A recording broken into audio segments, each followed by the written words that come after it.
Hello and welcome back to another episode of For the Love of Oats. I'm joined by my co-host, Vicky Masita, who has done the impossible yesterday, but we'll delve into that in a moment.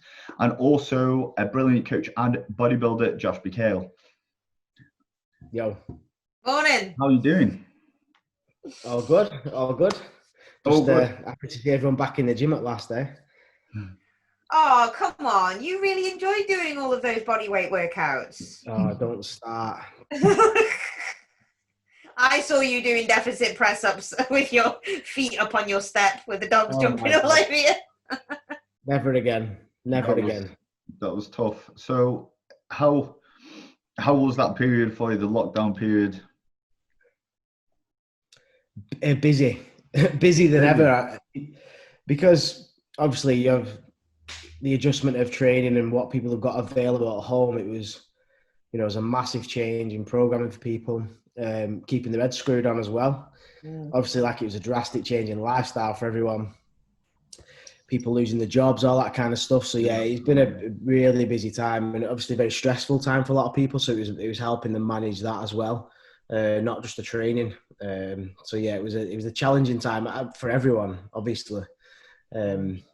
But it certainly meant I was just glued to the laptop for the first 5 or 6 weeks non-stop. I imagine you're both the same, Yeah. Yeah, it was kind of crazy from my end at the same time. I think what you were saying there about mindset and mentality, that was the hardest thing really, wasn't it? Because all of a sudden people just thought, shit, I don't have access to a gym. I am going to turn into a potato and I'm just going to blimp out and get fat. A lot of my clients just lost motivation, understandably, because they're not in a gym environment and they have to train with resistance bands now. A lot of them, it was just like, it was very hard to keep them motivated, but because it's just a very different thing altogether, isn't it? Yeah, you see, I think you have the two type of people as well, where some will just go, oh shit, this is the worst thing ever, and they will lose motivation. On the other hand, you're going to get people that are going, right, whatever we need to do, we're going to do it. Yeah. And that's just the two different mindsets that people kind of have. Some people, it just took a little bit longer to get around to like, right, okay, we just got to make do what we've got and, adjust the goal accordingly. I mean, obviously no one's going to build muscle with some resistance bands, but we can certainly improve body composition. So that kind of ended up being the goal for everyone. Yeah. And it's good. I've seen some of your girls, all of a sudden they've just been like, holy shit. They've like massively come in all through, like you were talking about, almost having a little bit of a diet or just a recomp or whatever like that. But some of them have been like, wow, they've made some immense progress. So I think for females, and you'll agree with me, I think, if you push females too hard into the fat loss phase, it doesn't end up going very well. I think the approach with females for me is always going to lean towards a longer, slower prep. I think it enables them to be much more responsive. I mean, you know yourself the impact of a hard prep can have on you and where you can end up after it. So I think from a mindset perspective as well, that can be a little bit easier as well, depending on what type of person. Some people might, they just love to get stuck in for 10 weeks, but I just don't think that's going to have the best outcome, especially when you're dealing with females. I do much prefer that longer duration of a diet. And I think, like you said, then it's showing now how much of a benefit that is. Definitely. So I know that we've kind of like gone off on a little bit of a tangent in that kind of thing, but just in case some of our listeners don't know who you are, Josh, do you just want to kind of give us a little bit of a rundown? Yeah, so my Instagram's Coach J Mchale. I've been coaching now. I've been a PT for the past 9 years. I started online coaching about 6.5 years ago. And that's kind of when I started to get into really coaching competitors. And initially it was bikini girls. I had success with a couple of bikini girls at the start and it kind of just snowballed from there really. And I think I got associated with being the girl that, the guy that preps bikini girls. So yeah, that's basically my background there. It's interesting, isn't it, when you were saying that you're possibly associated with the guy who preps bikini girls. What was it? Why was it? Because I mean, a lot of females from obviously from my anecdotal experience as well, and back in the past and that, they like having a male coach, and then but sometimes male coaches just do not know how to prep females, so they just grind them down. Yeah. To what to what we were talking about. So what made you so special? I know you're special because I know you. You're my friend. But what makes you so special and different than these other coaches? Why girls were coming to you? I just think I picked up initially on that whole thing of you've got to, your approach cannot be the same with females as it can with men, and that's something that I learned pretty quick. Obviously, when I started out, I didn't have the knowledge that I do now and the application of that knowledge that I do now, but it's something that you picked up straight away. You just can't diet them the same way. And also, again, from the psychological point of view, that I can communicate with people quite well, and I think giving a shit about people as well massively. Females, they might want more reassurance. They might want to chat a bit more often about, how they're feeling and that kind of stuff. And I just kind of gelled well with them. And I think that's how it kind of snowballed. It's like the referral pattern then after that, really. Yeah, for sure. And of course, your wins that you were getting on stage, you've got some really good wins. It's been a good season. Last year was an absolutely epic year for you. Yeah, I had a lot of girls at the qualifier that I did. I think I had 8 girls on stage that day, and then like 10 girls at the finals, across the weekend. So it was a really good year last year. It's a shame that things couldn't go ahead this year, but obviously that's a part of it as well. You get the results, and you attract that clientele, don't you? But it wasn't something that I got into on purpose. I had a good couple of results at the start with females, and again, it just snowballed from there, really. It does transpire into having a niche, though, doesn't it? Yeah. It does work in your favor by having a niche. I personally think, anyway.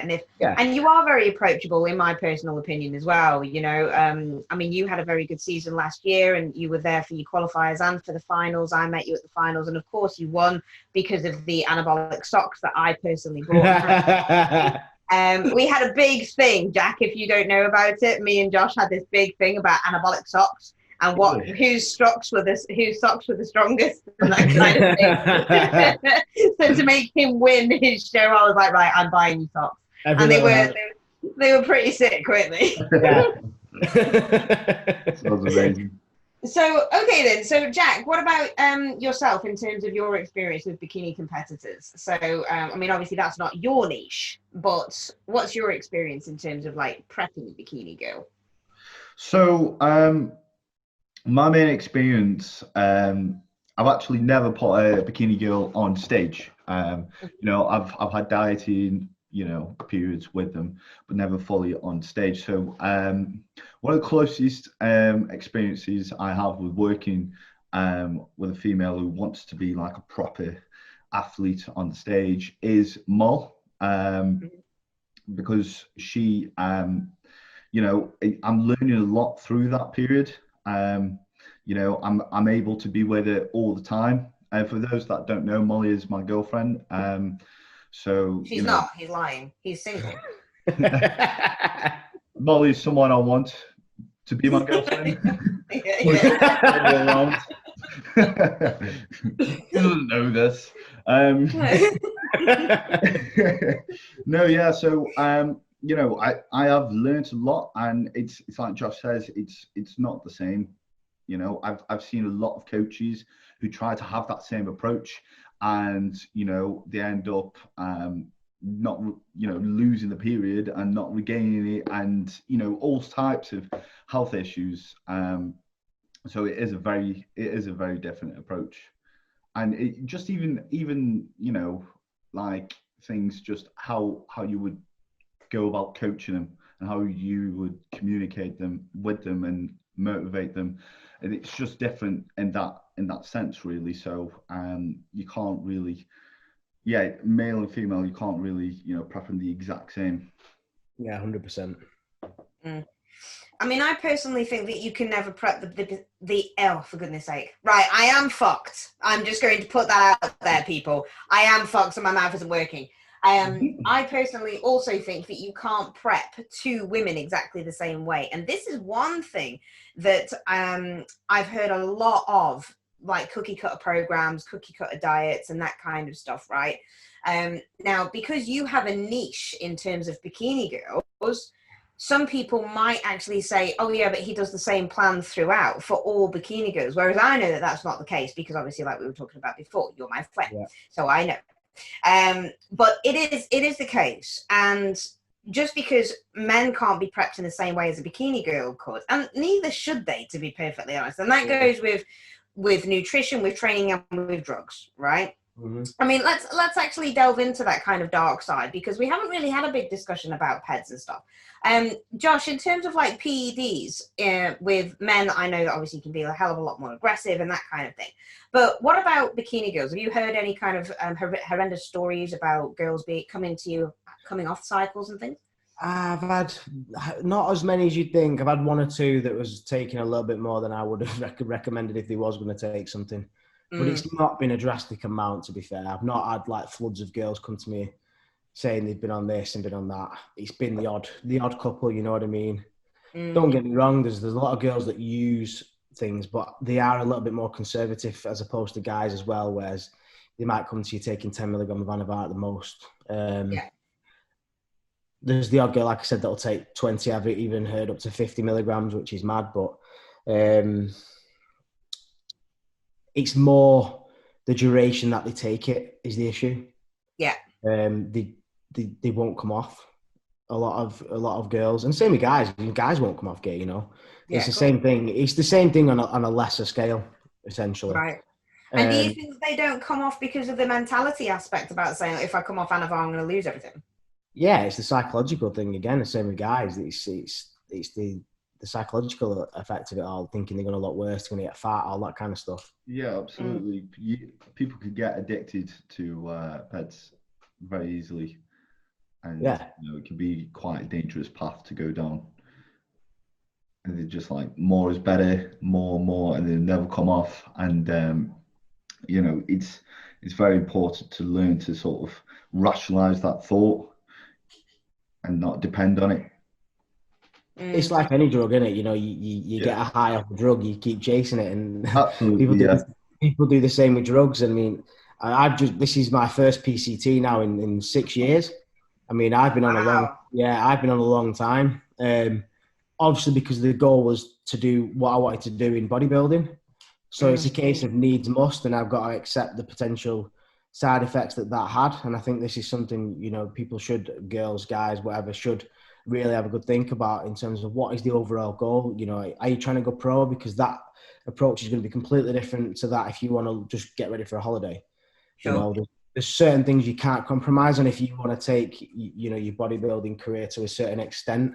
There is going to be some things that you're just going to have to do down along the line that might not be the most healthiest of things, but again, it depends on what your goal is and not just doing something because somebody else is doing it. Yeah, definitely. So that's an interesting conversation to have. How would you actually approach that subject then with the girl who came to you, just say like run-of-the-mill girl, and then she actually said to you, do you know what, I want to become an IFBB pro bikini athlete, and you're the guy that's going to take me there. So how would you approach that subject? Because I suppose right from the offset, you're going to have to say it. You're going to have to broach that subject, aren't you? To be fair, I would never suggest that somebody takes something unless they wanted to. My approach with PEDs, especially with even more so with girls, is that's the conversation they've got to start. I'm not the one to say, you know, you need to take this, because especially as a bikini girl, I mean, some girls genetically will have the potential to get on that stage without taking anything. So that, again, I don't think you have to take something to get to that level. It's person dependent. Some people will, because they'll be at a slight disadvantage for whatever reasons genetically. But again, it'd be something that clients usually approach me with, and then I'll say, as long as you understand the possible implications of this, like if you're planning to have a family, you know, it could impact that down the line. So you really need to, you know, understand why you're taking it and the potential impacts it could have.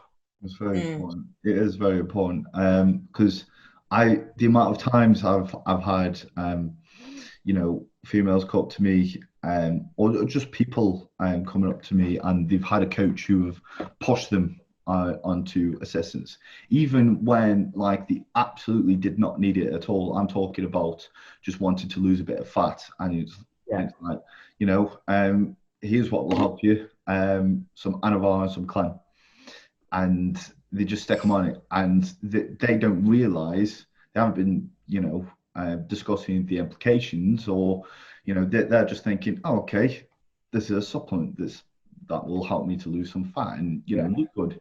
And that, you know, it is just so important to let someone be the instigator of, you know, that conversation rather than the other way around.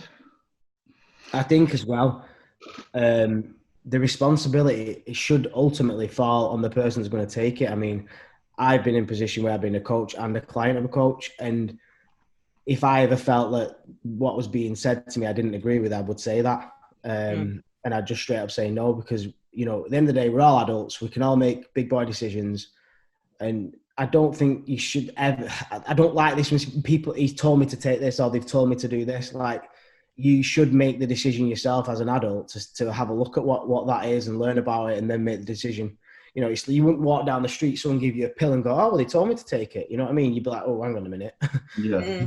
So there has to be some accountability on both sides as well. Absolutely, yeah. Definitely. I think, do you know what? It really does annoy me when people actually say, you know, oh, my coach told me to do this and my coach told me to do that, and that's the reason why I'm fucked up. And I always actually, when people come to me and they are broken because of silly protocols and that kind of stuff, and I have to literally fix them, I always say to them, okay, well, why did you do it? Well, because he told me to. Right. Well, if he told you to run out into the fast lane of the M1, would you fucking do that as well? Well, no, of course I wouldn't. Well, then why didn't you question it? Why didn't you question the methods? And I think, again, this has got to do with all your contact and approachability and things, because it's like, oh, well, I don't think that I should be able to, I don't think that I should question my coach. And it's like, there's a difference between questioning somebody and asking a question. Yeah, absolutely. But then again, a lot of coaches just get really shitty and unapproachable whenever, you know, something's questioned, which puts them off in asking the question, because they're thinking, oh, I don't want to offend this person. You know, they know what they're talking about, because, you know, I'm paying them. They're a profession in their own right. That's from their perspective. So, you know, it's one of them. It's quite. I think as well, coaches should just get into the habit of referring out as well. I mean, there's plenty of people out there now that, you know, that specialize in certain things. Like, you know, you've got Dr. Dean Smart, that you can get to look at your bloods now. You know, there's all these type of people that you can look, you know, as a coach, there should be no shame in referring out to people that are better at doing that thing than, you know what I mean? And knowing your limitations as well. That's another big one. Absolutely. You know, I've had a girl recently who I referred out, and I've been wanting to do it for the last 2 months, because I was just like, you know what, it's just too much. Because bottom line is, she was still way in the throes of an eating disorder, but just didn't actually want to accept it. And in the end, I just put my foot down and said, you know what, it's beyond my scope of practice at this point. And I need to refer you out. And that's exactly what you do. And you should be able to just kind of hold your hands up and say, do you know what, I just don't know what to do. So you're going to have to go to somebody else in this regard. Yeah, that's a big thing, though, scope of practice. I mean, at the end of the day, we're coaches, you know, we're there to get people in better shape, improve the habits, you know, improve the nutrition. We're not doctors, you know, like, if anyone's got any issues, whether it be eating disorders or gut issues, I always want them to go see a specialist, whether it's an endocrinologist, whether it's someone that specializes in the gut health, whatever it may be. I need to be working with them as well. You know, because that's not my forte to fix all those things, whether they have, you know, hormonal issues, thyroid, whatever it may be. I think there should be the involvement of medical professionals when it comes to stuff like that as well. Yeah, definitely. But how many coaches do you see who just kind of go, oh no, it's all right, just take T3? Yeah, let's do this, and, you know, fuck what the doctor says. You shouldn't be doing that. No. Now, one thing that we were talking about was the loss of a menstrual cycle. Now, again, I've had a number of clients who have come to me just basically wanting to reinstate their menstrual cycle, as you can quite well imagine, because it's really bloody important. And there's been, touch wood, there's been 99% of the people who come to me wanting to help with their periods. I've managed to sort out, because 9 times out of 10, it's just a question about energy availability. They're working too hard, they're eating too less, you know, so you just kind of find that balance and you get it up right. Sometimes you can get hypothalamic amenorrhea, which if they've lost their periods for like 5 years, you're probably looking about the same time to get it back if you're not careful in terms of your approach. But then in terms of, I'm sure you've had it as well, Josh, with your girls who have come to you, if they've lost their menstrual cycle on prep, and you say, right, you need to reduce your cardio, you need to reduce your training output, and you need to increase the food that you're taking in. What's their response? Well, this is the challenge, isn't it? Like, in theory, it's easy to do, but to get someone to practice doing less is so hard. And it's something I'm constantly not fighting, but challenged with a lot of female clients, particularly, is doing less. And I don't expect them to do it overnight. You know, I know it's going to be a slow process and a gradual thing. But that is the challenge. If they have these issues with amenorrhea, like, we can fix that. We know we can usually fix that, especially if you come from a comp prep and a period of calorie restriction. That's usually not an issue. It's the actions of the client that we need to put in place that's the challenge. And so you telling a competitor to basically stop training, it's like, oh shit, what now? Well, now what do I do? Yeah, so even to stop telling them to train to failure, you know, and have a little bit more body fat. It's not the easiest thing to get someone to do that's so used to pushing so hard, being in great shape all the time. But again, like for myself, and I've had to PCT, do I look my best? Do I fuck? But it needs must, you know what I mean? And it's just that, it's telling yourself and understanding that sometimes you need to do things that are, you know, you are going to mean that you don't look your best, and that's fine. You know, they need to be done, you know, especially for females. Like, they like to compete back to back, year in, year out, multiple times a year. And that's obviously going to have big health implications long term, you know, like you said, the chance that they're going to have a regular cycle slim to none after that. Yeah, for sure. And apart from that, but you're not going to look very good in terms of, you know, being better on stage the next year if you just keep on dieting and not. I can hear your dog. I know, yeah. All right. Like little guard dogs, these two. It's just having that conversation again. It's like you know, you need a year out. It's going to benefit you massively. And again, it's just you need to be approachable, like you said. You need to be able to communicate well and get that across to people well. Definitely. So, Jack, you did a PCT and then went back on. Now, how did you feel about coming off your PEDs to PCT? Well, you know, this was my first cycle, so I've been used to training naturally pretty much the majority of my training career. So, you know, I just thought, right, this is just part of the process. You know, I've seen people on it. That what I was most, you know, a little bit anxious of is how I was going to feel during that period, because I've seen people on a PCT and I've seen that they've struggled with, you know, the low moods and things like that. I was fortunate enough to not be really affected in that way, so that was good. What I did notice was, you know, my strength wasn't going up anymore. It just sort of stayed, which I'm pretty happy about. My composition got a little bit softer, but yeah, you know, it's just one of those things that you prepare for. It's like when you finish a competition prep, you've got to prepare to not be lean as fuck anymore. You've got to prepare to be putting on body fat, because it's part of the process. It's essential to, you know, for whatever reason. So I'm pretty, I would say, you know, I'm pretty good at just like detaching myself in that sort of way and just going, right, okay, this is part of the process. I've got to do what I've got to do. That's exactly it. It's understanding that these things are a part of the process.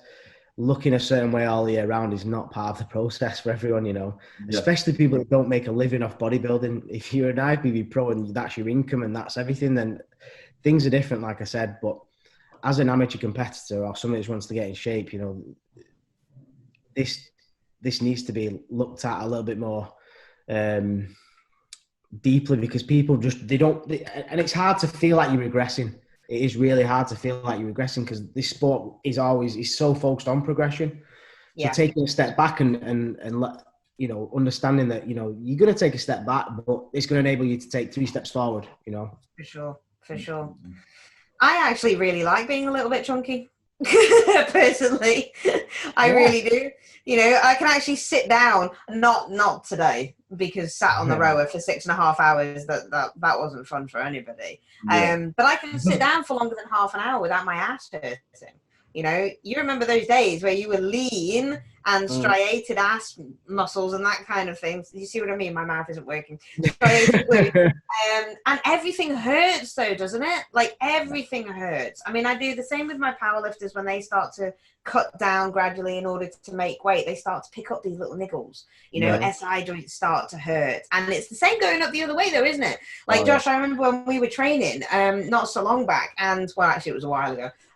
But you had to sit down on the floor and just kind of like mobilize your hips because the weight gain was so fast. Yeah. But it was what you needed to do in order to feel normal. I remember that, and it really stuck in my brain. Yeah. So how much did you gain post-show, like at that point? Because we were training, what, like 4 weeks after you competed? Yeah, I think I was up about 35 pounds then. Something about that. Maybe 40. Something like that, yeah. So obviously fast weight gain. Again, people don't understand your fucking posture changes when you change weight that drastically. The way you stand, especially me being quite lordotic, it just got even worse.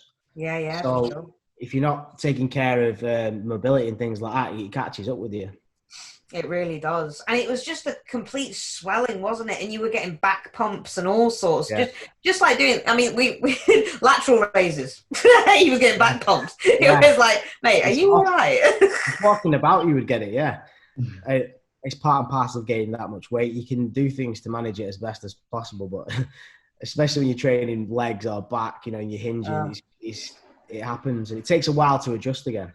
Yeah, absolutely. So how long have you been running a PCT now, Josh? I think this is week 7. I come off for 6 weeks, let everything clear. I started my HCG after that. I think this is the 6th or 7th week. Just did my last test this morning, so things should be back in range. I'm hoping now. I was just under last week. LH and FSH are in range now. Cool. It's just waiting for testosterone to get back in range. So I'm hoping that's back, because I feel like it is, you know. Yeah. You look a lot better though, to be honest. You don't look as inflamed, if I'm honest. You know, face-wise, because you used to carry quite a lot in your face. Your face. The amount of people that have gone, oh, you look so much better. I'm like, fuck off. Yeah, I know, right? It is though, but I mean, that can actually mess with your psychology as well, can't it? When people are saying, oh, you look so much better, it's like, fuck, that means I've got fat. Yeah, that means I'm like a normal person now. That's it, yeah. Oh, you look so much better. I don't feel it. No, exactly. Yeah, you do. I mean, as soon as you start taking stuff, you do notice it in your face. Oh yeah.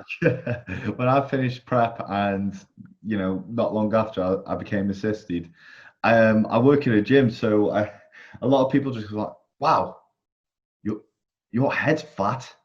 Like, they had no problem saying it to me. It was like I had a queue of people telling me how fat my head was all shift.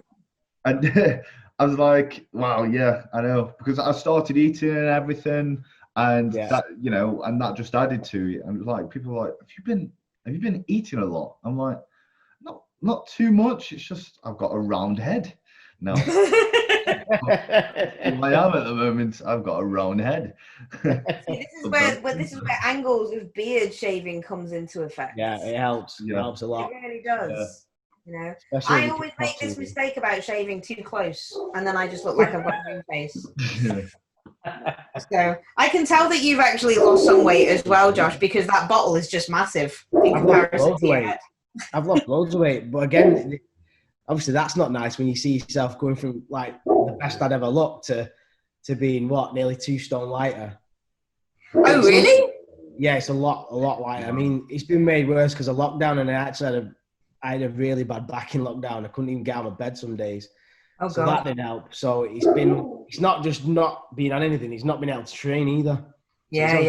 So, and again, from a mental aspect, I'm quite good at detaching myself, like Jackson, from stuff like that, where I just know it needs to happen and that's it. But even then, there's some days you think, fuck, you know what I mean? Yeah. I think that's the same all over though, isn't it? I mean, I think just going back into like the whole bikini prep thing, because this was the whole point about why we started this conversation, then we've gone off on like 74 different tangents like we always do. But going back into the bikini aspect, in terms of like keeping their mental health on track then, for the whole, oh shit, well, this is what I need to do. A bikini girl who puts on 6 pounds, it's quite noticeable, isn't it? Yeah. But even if it's only 6 pounds, you can turn around to them and say, yeah, but it's only 6 pounds. And that's just like me saying to you, yeah, but you look so much better. Yeah, I mean, you've got, it all comes down, people can say what they want. You've got to feel comfortable in yourself. And again, that takes time. And for me, it's making sure they're focusing on the benefits of doing that and what they're doing now. Like, you know, how restrictive prep can be socially, performance in the gym. So it's about switching the mindset to more on those things and more what they can do. And even simple things like stop getting in front of a mirror every day and posing now. If you adjust into how you look, get out the mirror. Don't keep looking at it. Absolutely. Wear clothes that you don't feel as bad in. You know, these simple things can make such a big difference and ease that transition into you gaining weight. And and again, with females as well, I don't like to push food too high, too fast in the off season. It should be gradual. And again, not eating for the sake of it. If somebody's in a surplus, doing a surplus, it doesn't need to be 1,000 calorie surplus where they're adding a kilo every week either. For the sake of saying I'm eating 5,000, 4,000 calories, whatever it is, like, this is where people's mental health can get even worse, where they're just not comfortable in themselves year round. So that's a big thing for me. And I've just did a video with Jodie about this, where it's important for a lot of people to feel good all year round and have that balance of having enough body fat, but not having an excessive amount. And again, like we said, the females doing a longer prep, the more body fat you've got, the longer that prep's going to be. And if you haven't got that time, it's going to be very, very harsh to get that body fat off. So you are making life a lot harder for yourself next time if you do start to balloon quick or just dry food up for the sake of eating, you know what I mean?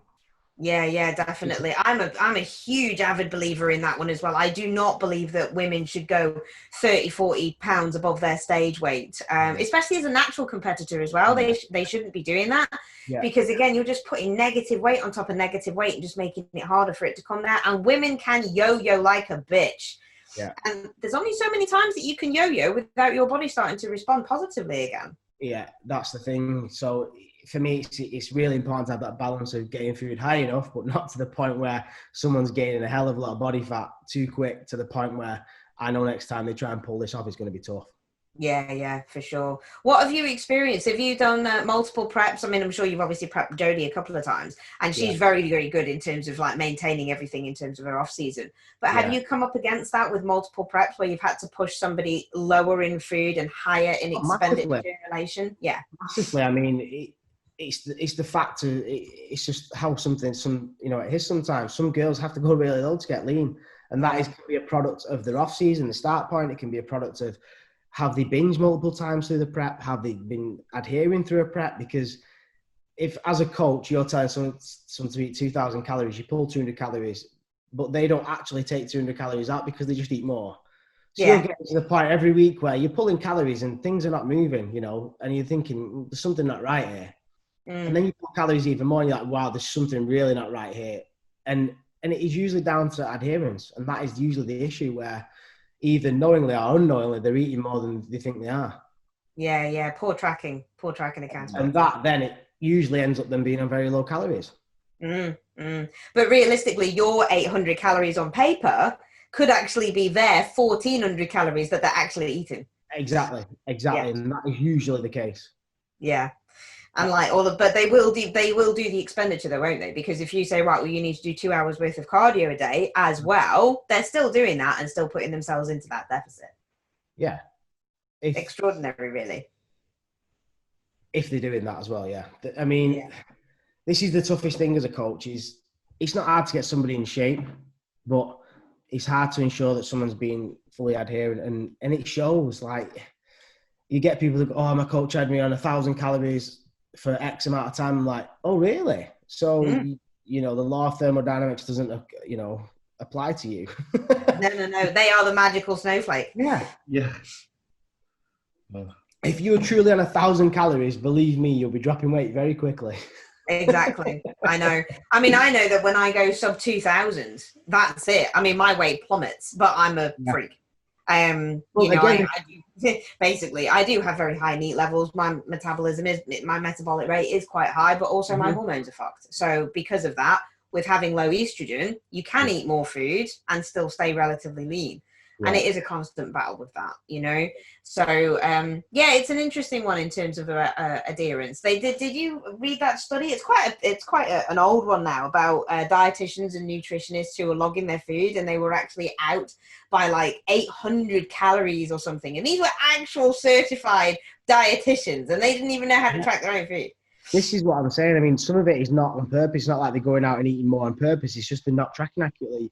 You don't take into account all the extra things that you have in a day. I mean, when you're at the dog end of a comp prep and you're a 45 kilo bikini girl, 200 calories is going to make a big difference.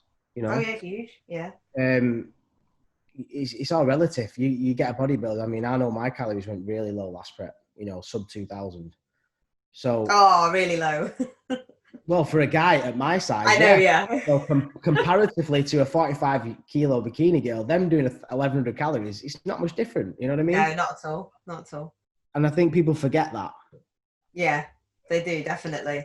And I don't like the whole comparison thing, because it's like I can diet and I can get shredded on like 1,500 calories and probably about an hour's worth of cardio a day. Yeah. And I'm only 5 foot, you know, I'm 5 foot and I weigh 50 kilos, you know, sopping wet or what have you on stage. But then other girls will compare themselves to me and they're like, oh, fuck, I'm on like 1,000 calories and I'm on 4 hours of cardio and this, that, and the other. It's just like, well, you're different than I am. Yeah. You know, everyone's different. Everyone is different. Everyone is different. It's something you always get in it, comparison. Hi, Nick. That was your shadow that just walked across to you from there. Gotta sneak past. Oh, bless you, it's funny. So actually, I wanted to ask you a little bit of a thing about Nick, because Nick is looking absolutely banging at the moment. Can you hear me, Nick? She's smiling away, yeah. I know. I only said that because she's in the room. No, I'm joking. No, she is. She's looking absolutely banging at the moment. And this whole thing about body recomp and stuff like that. Now, how did you find actually doing the whole prep and body recomp with your missus? So it's actually really easy because Nick's very easy to coach. See that? I wanted it to be like really hard. No, she's actually so easy to coach. She's so consistent and just basically does what I ask. Like, you know, if I say we need more food, she eats more food. You know, there's no issues there. I mean, Nick's had a past eating disorder when she was younger. So, you know, this has been something we've worked on for the past 3 years, you know, focusing on is improving Nick's training, eating. She's never really had bad eating habits the past 3 years, but just getting more comfortable with pushing food and things like that. To the point now where she's maintaining on a nice amount of food. We've actually like got our hormones all in range now because they was way out. So it's been really good, yeah. That's good. And Jack, what about you in terms of like coaching Molly? Yeah, so again, she's been pretty much amazing, like been stuck to it. This was her first proper diet, and you know, coincidentally, Molly has had an eating disorder before, and so it's been quite a similar thing. So this was the first proper diet where it was, you know, done healthily. And I think with pushing up the food, she's gained such a healthy relationship with doing that. With food, she sees it as fuel. You know, she was able to diet and, you know, be very sensible with it and, you know, be very adherent to it. I find, you know, when you live with someone you're coaching with, it's very easy to get them to adhere because you could be just like, oh, right, okay, so what's that then? So, but no, yeah, Mol's been absolutely brilliant. You know, very grateful to be able to do it because, you know, I've learned a lot in the process as well. She's a good example of someone sticking to the plan, so we can actually see things work and come into effect. So it's, you know, it's been a very good process. Cool. I can't get Scott to adhere to anything.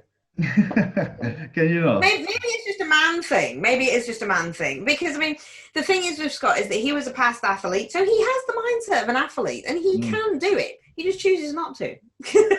So I give him this awesome plan, and I give him this awesome amount of macros and this awesome amount of it. He even has cheesecake in his diet, and he's still like, yeah, but I want another one, so I'll just have 2 cheesecakes. It's like, well, what do you want me to do then? You know, you're moaning that you're getting fat because you're having 2 cheesecakes instead of 1. You know, balance. But maybe it's because of the fact that he didn't have an eating disorder, and he just trained a lot. So back in the day, because Scott's an old fart now, just like I am, because I'm older than both of you. So, but maybe it was because back in the day he just trained for like 10 hours a day and just ate what he wanted. Because at that point, what he was doing, you could out-train a bad diet. You know, he was clinically anorexic in terms of body fat, because I think he was about 3% externally. You know, not including his. Oh yeah, that's the other thing. Anybody who says that like 2% body fat or sub 4% body fat, you're gonna die if that is the case. Did you hear Ronnie Coleman on his podcast? With his body fat percentage? What? Yeah, like he was minus 3% in the off season. Yeah, it's not the case. I was like, well, you know, you are amazing and you are like a genetic freak, but you would be very unhealthy. You would be very ill if that was the case. Jesus. To be fair though, he's not exactly very healthy now. Well, no, he's not. He's not really the pinnacle of health at the moment. No. Moving on. So have you got any questions at all, Jack? I've got a couple. Have you got any questions? Before we start on the questions, I don't want to leave this podcast without talking about what you did yesterday, because it was amazing. Oh no, nobody wants to hear that now. It's boring now. Well, it's not boring because it happened yesterday, and like it was crazy. It's very relevant. And that's the reason why I look like this now. I'm actually podcasting in my bed as well. See, I'm working from bed today. Yes. I do have pants on though. I do have pants on. That is a bonus. Basically, Vicky's massively hungover. Yeah. So I did like a ridiculous, stupid challenge yesterday. I've been training for 8 weeks for it. And people know that I'm only a bench-only lifter, but I decided to do a full powerlifting meet, which was squat, bench, and deadlift, and try and get PRs. I was only actually aiming for a PR on my bench because that's what I'm mostly concerned about. But I ended up PRing on all 3 lifts and getting all 9 white lights without killing myself, throwing up, shitting myself, or giving myself an additional prolapse. So that was a bonus. That was a benefit of the first issue. I then took my total that I got in kilos, converted it to pounds, which is multiplied by 2.2, and then multiplied that number by 100, which will give me a distance to row the same day. So that equated to 66,000 meters on a rower that I had to do, which I started an hour after I finished powerlifting. Yeah. How long did it take? 6.5 hours. Oh. Yeah, it was minging. It was absolutely disgusting. The thing is, the thing is though, right? I'd already planned out my entire nutritional strategy, because you can eat for powerlifting, and you don't realistically need a lot of carbohydrate, right? Because it works on the creatine phosphate system. You don't need to overload on carbohydrates. And plus, I wasn't waiting. It wasn't going to take me all day to do a powerlifting meet because it was just me. So I didn't have to wait for 13 other people in the flight to go and do their lift and then me go and do another attempt, right?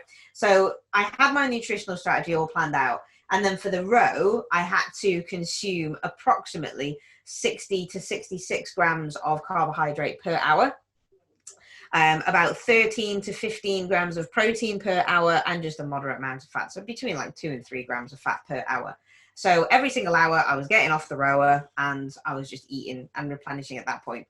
Well, basically, if I'm going to give everybody a word of advice, if you have a stupid idea like this, don't do it, because your body is not designed to do this kind of thing. And I noticed around about 40,000 meters, that's when my body started to break down, like internally and then coming out externally. So I had like a little miniature breakdown at 43,000 meters, and I was screaming at Scott to turn the music off, and I kind of rolled off the rower and everything. You know, when you get like that that really bad sodium and potassium depletion, and your muscle, you can see it like fire, like that all the way through.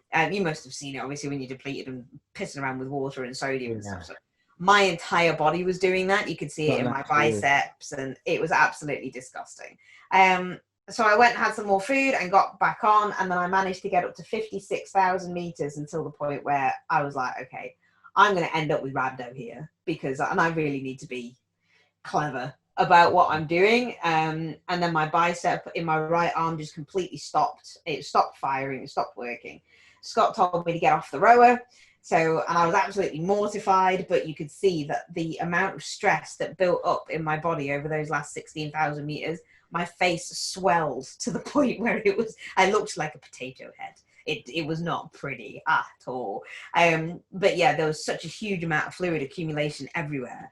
And my body temperature really increased very, very rapidly. So we still had a row to do. So Scott, bless him, he got on the rower. First time that he's worked out in like 4 months. And he did 9,500 meters for me. And then I got on and did the remainder of the 500 just to kind of like bring the boat over the line if you wanted to. So we did still manage to do 66,000 meters yesterday as a combined effort. I died and broke and couldn't move for the remainder of the day.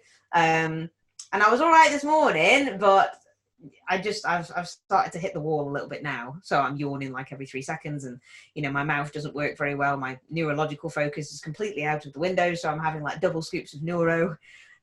Plug for Strom, double scoops of neuro every hour, and it's still not kind of working, but it was a really, really awesome experience. And we raised over £1,600 for charity, which is going to go to the critical care unit of Mid-Cheshire East hospitals. So it was all for a good cause, and we got a load of community. They all came out and stood by my garage, because it was all in my garage as well, not in a gym. So I had spiders like waving their pom-poms and stuff like that for me, which was nice. But yeah, so that was me yesterday. That was my stupid challenge, and now Jack is going to do 66,000 meters in 5.5 hours. Anybody else like tagging in for him? I will not be doing that. Just I saw you do that, and I'm like, wow, okay. So that's just on a list of things I'm not going to be doing. but it might be a necessity. We were talking about you just got to do what you got to do. I will eat 16,600 calories I'll do that challenge. I think I did that yesterday. I had the fattest meal as well last night. It was freaking brilliant. Oh yeah, I don't blame you. I think you deserve like a big meal after that. I had ice cream in bed as well, because I just could not sit on the sofa anymore. So I crawled up the stairs and I had a bowl of ice cream in bed. How brilliant is that? That's so good. What ice cream? I had the Häagen-Dazs vanilla and praline nuts type thing. Oh, macadamia nut. Oh, mate, it was nice. With a banana and just with like a bar of chocolate over the top. Wow. It was good. Yeah, it sounds brilliant. Absolutely great. Do you have any questions? I have questions. Right, so I have questions for Mr. Mchale. Cool. Because I also have a few questions as well. Perfect. Okay.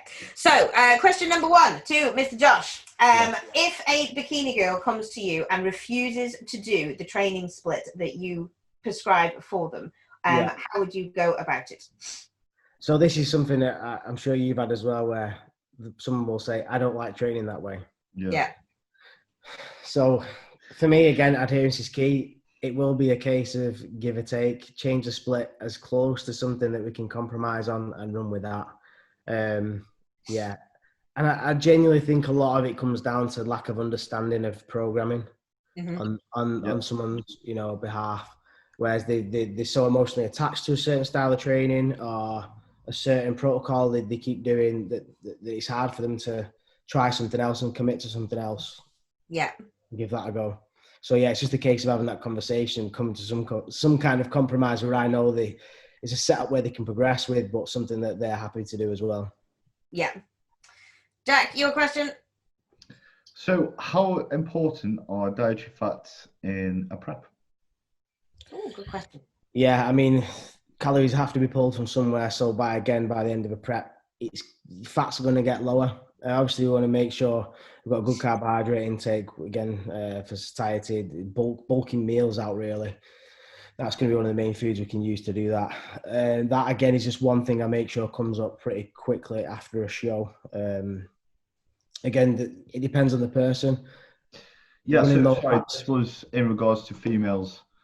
Yeah. Again, it's some people. One of the things that I found coaching a lot of girls is it's hard to get them to eat fats because they don't like a lot of the sources that fats come from. Everyone just wants to eat nut butter and dark chocolate every day. So that is the biggest challenge. Obviously, we want to keep a good intake of dietary fats for as long as possible in a prep. The different impacts that's going to have, again, hormonally and digestion, things like that. Again, it gets to a point where at the end of a prep, everything can get kind of low. Your fats went stupid low, didn't they? You were on incidentals. Most bodybuilders, yeah, it'll just come from like the fat on your chicken and stuff like that. Yeah. Again, if a female can get leaner on higher calories, then you've got the availability to have more dietary fats in there. So that's always a good thing. Again, it comes back to what we were talking about before, making sure you are in the best position possible to do a diet so that these things don't have to go as low as they sometimes do with people. Again, everyone's intake is going to be different at the end, but it's just making sure that you're in the best position you can be possibly to ensure that it's as healthy as possible when you diet down. Yeah, definitely. It's an interesting question about the fats thing, because I'm assuming that person asked in terms of fats in a prep for females in relation to hormones. I believe so. Yeah. So just as like a little bit of an add-on from that, fats are important, yes, in terms of hormonal function, but it's not the only purpose of why fats are in there. It's energy. Exactly. Hormonal function, it can be driven by the amounts of fats that you do have in there, but the reason as to why your hormones get defunct in a way is because of low energy availability. Sorry, go on. No, you were right. So if you have a complete low energy availability, that is what's going to start all of these adaptations that occur, the physiological adaptations, like the slowing down of your movement, like, you're not going to be dancing to the gym anytime soon, and your menstrual cycle is going to dry up, because the last thing that a body wants to do when food is not omnipresent or if energy is not available is reproduce. So don't just put all of your onus onto fats or lipids purely because you're thinking about hormonal function. That's one thing I think is a misconception a lot of girls have, is they go, talk about fats and like it's more the energy deficit you're in that's the issue when it comes to things like hormones. That's the number one factor. Yeah, definitely. So yes, fats are important, but not the be all and end all of hormonal. Mm-hmm. Cool. Right. Another question have you got? So what were the main changes during the period where most improvement occurred? I believe this is for yourself. Oh, the main changes. So I started off doing a very, your typical bro split bodybuilding, reading the Flex magazines. I've been training 15 years now, so things have changed a lot since then. Doing multiple stuff. I've done every fucking kind of training you can think of, like the meal losses, twice a day training, to fortitude training, to the bro split, to push-pull legs, to upper lower, full body splits. Everything I've kind of done, the GBC splits, upper lower kind of stuff. Yeah. The main changes I made was when I started with Jordan, and the whole focus then become, focused on the numbers, the load lifted, and progressive overload was the focus of mechanical tension in regard to progressive overload, and not just adding sets and sets and sets. That was when my physique changed the most. And it was as a result of dieting down as well for the first show, and get to a really good place, obviously, to grow from then. And that's where I noticed the benefit of the whole process of dieting down and pushing up food, dieting down, pushing up food. If you want to consistently make progress and consistently get stronger as well, or increase mechanical tension, not just yeah. Absolutely agree with that. It's crazy the amount of people that have said, since their focus has been on, driving up the numbers, and progressive overload, with reasonable execution. The amount of progress that's been made. It's something that I've noticed myself as well. Like, I've never trained like this in an off season, and obviously, I started being assisted, but I'm noticing just more progression than ever.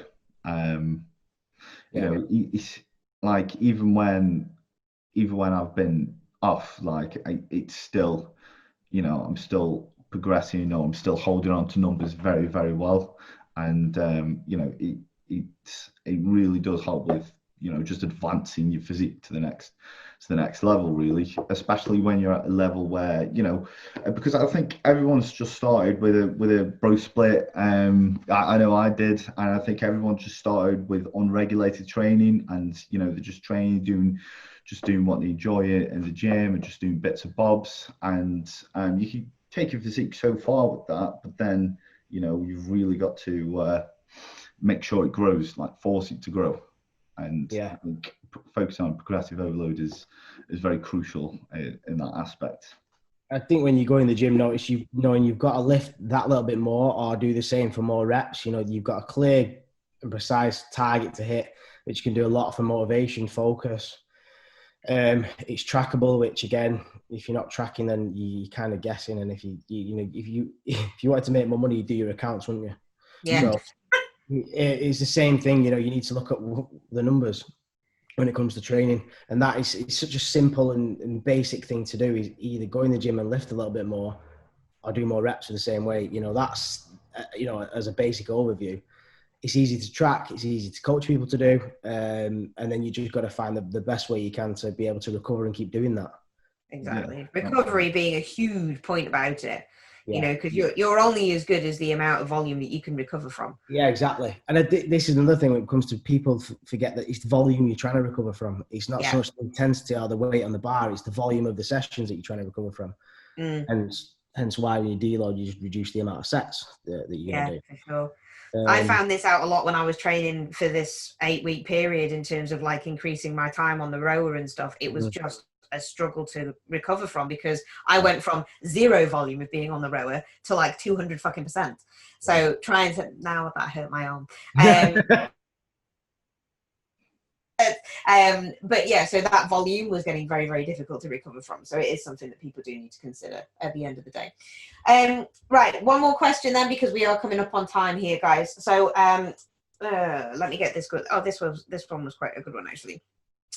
So in terms of having a look at a bikini athlete to go on stage, what body parts would you like to accentuate? Again, it depends what you're lacking. Typically, if you got a two-bro style, posing where the whole focus is basically on lower body, your back covered and stuff like that. With PCA, you might get a little bit of difference. On other federations, you might get a little bit of difference where you're showing your back as a female, but obviously it's going to be delts, glutes, hams, and quads to create that shape and give you the taper that you need for that category. And obviously what you're being judged on, focus on your class and what the areas are you need to grow for that class. Bodybuilding is a little bit different. It's dead easy because you just need to get bigger everywhere. Yeah, exactly. And be balanced. But with females, they might need more glutes than you've got quads. You can border on going to wellness classes if your quads are too big, things like that. So it's just about understanding each class and then looking at your physique and going, right, well, I need to work on this a little bit more, work on that a little bit more. So it's hard to give a broad answer on this. It has to be kind of person specific. Definitely. And you have to be able to be coached into the class that your physique fits into, not the one that you want to fit into. Yeah, you can't fit a triangle through a square hole. Some people will just naturally be built for a certain class, whether it be figure, whether it be wellness, whether it be bikini. And so if you're going against the grain, it can be hard sometimes. Awesome sauce. Right, well, that is about us up on time. Jack, have you got anything to leave the podcast on today? No, just other than thank you very much for coming on, Josh. You've been a wonderful guest. Pleasure. And that is it from me. It's it from me. And I take it that it's it from you as well, Josh. I've enjoyed it. Thank you for having me. Always a pleasure. Right, until next time, homies, have a wonderful week, and we will catch you on the next episode of For the Love of Oats.